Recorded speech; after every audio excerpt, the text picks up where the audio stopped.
Hello people! Cravings for today! Garlic pork and beans rice cooker challenge!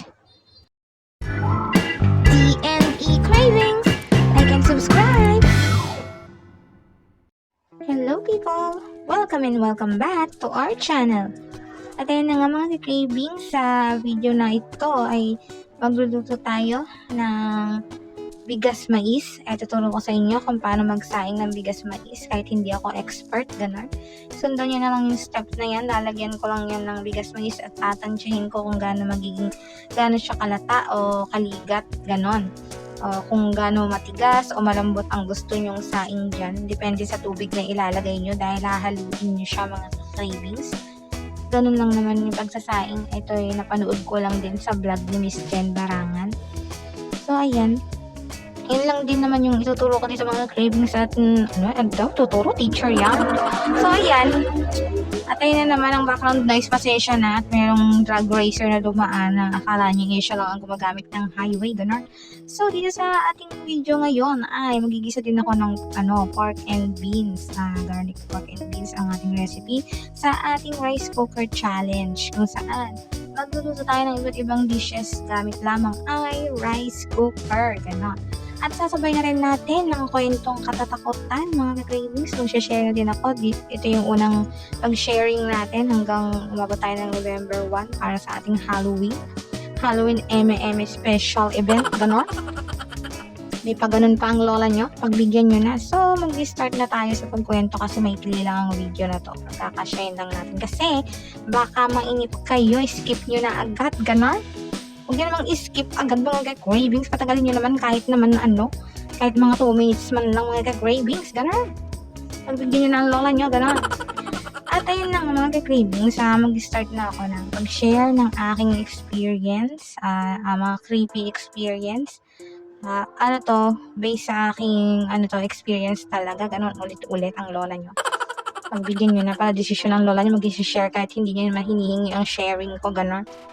So, mag-start na ako nung hindi ito yung first experience ko ng mga ganon, creepy experience dahil sanay na ako doon dahil bata pa lang ako. Nakaka-experience na ako ng mga kakaiba, mga weird things na akala ko nung una normal lang pero hindi pala yun normal. So, nung habang lumalaki na ako, na-search ko na, nagkaroon na ng Google, ganyan, na-search ko kung ano yun. At na-confirm ko sa sarili kong meron pala akong third eye. So, yung third eye na yun, nung una, astig. Sabi ko sa sarili ko, astig, may third eye, ganyan. Pero nung tumagal na, parang hindi na yun astig. Saka hindi na yun, hindi na cool para sa akin kasi wala na akong peace of mind minsan kasi ginugulo na talaga ako ng mga something na yun. At i-share ko din yung mga experience ko doon sa mga susunod pa nating video na nagluluto. Sasabayan natin ng kwentuhang katatakutan. At ito na nga yung una kong ikukwento sa inyo. Ito yung time na nagtampo ko, ganyan. Napagalitan yata ako ni Mudra Bells, gano'n. Basta napagalitan niya ako at sumama ng sobrang sama ng loob ko, ganyan. Sakit ang damdamin ng lola niyo. So, ang ginawa ko nung gabi na yun, gabi kasi yun, nung napagalitan ako, di ko na alam ang dahilan kasi matagal na. Di tumakbo ako, lumabas ako sa bahay. So, ang bahay namin noon ay bukiran ang likod. Tapos, ang dulo ng mga manggahan, tapos may sapa. Basta, puro bukid na yun, wala na dong bahay. So, yun, tumakbo doon, mga cravings. Hanggang sa nakarating ako sa kaduluduluhan nun. Hindi ako pumasok doon sa may manggahan kasi alam niyo na, syempre matatakot na din ako kasi alam niyo may makikita akong something doon. So, hindi ako doon pumunta. Dumiretso ako sa bukid kung saan andun yung mga may talahiban. Yung nakakumpol na talahiban, ganun. Hindi kasi pantay-pantay yung lupa dun sa lugar kung saan kami nandoon. So, para siyang rice terraces, ganon, yung mga bukid. So, dun ako umakyat sa medyo mataas. Tapos, andun yung mga talahib sa gilid. Pumasok ako doon sa gitna ng talahiban. Pero natatanaw ko pa rin yung mas mababang part ng bukid. Saka yung bahay namin sa may dulo, natatanaw ko pa rin. Naaalala ko pa, maliwanag yung buwan nung time na yun. Malamig yung hangin. Maaliwalas yung kalangitan, nakikita yung mga bituin. So, maliwanag yung paligid na nakikita ko. So, ang lola niya naupo doon, tapos iyak ng iyak. Iyak ako ng iyak nun, gano'n. Sobrang masama yung loob ko. Iyak ako ng iyak. Tapos sabi ko, nag-wish ako na sana ma-deads na lang ako nung time na yun, gano'n. Sabi ko, ano kaya kung mag-ano, parang binabalak ko na nun mag-suicide, gano'n mga cravings, pero bad yun. Kasi ang lola niyo nung mga time na yan, suicidal, may tendency ako maging gano'n, suicidal mga cravings. So ayan, iyak ako ng iyak. Akala mo naman ano, sobrang bigat na ng naging problema pero hindi naman. Nung time kasi na yun, adolescence period, siguro ganun talaga mag-isip, ganyan. So, ayan, nung ano, nakita ko, merong something na lumilipad dun sa bukid. Para siyang tela.